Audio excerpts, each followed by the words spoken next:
In today's video, I'm going to teach you how to add drop-down menu in Webflow, easiest way. We'll start from the Webflow dashboard. Head to your Sites area, open the project you want to edit, and launch it in the Designer.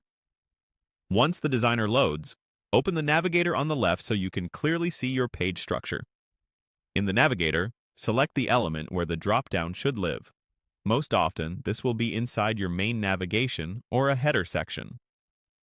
Selecting the right parent ensures the new component drops into the correct spot without breaking your layout. Now it's time to add the dropdown. Open the Add panel. You'll see categories like Layouts and Elements. Switch to Elements, then use the search bar to quickly find what you need. Type Dropdown and select the dropdown component. Webflow will insert a ready-made dropdown with a toggle and a menu containing list items. This gives you a clean starting point with sensible defaults.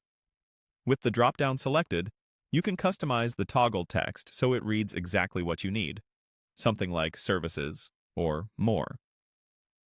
Look for the helpful on-screen tips about trigger text and hover behavior. They're a great reminder that you can control whether the menu opens on click or hover in the settings. Open the drop-down menu so you can edit its contents. Click into each link item to rename it to the pages or sections you want to feature. If you need another item, use the option to add a link within the drop-down list. This keeps your structure consistent and avoids manual nesting mistakes. Next, set destinations for each link. Open the link's settings and choose how it should connect. Link to an internal page, a section on the current page, or an external URL. If you need to reveal more options, use Show All settings to access things like opening a link in a new tab.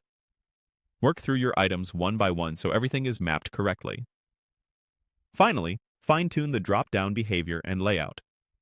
In the component settings, choose your trigger.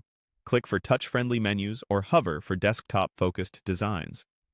Adjust placement and alignment so the menu drops where you expect, and use the Style panel to tweak spacing, width, background, and shadows for clear readability.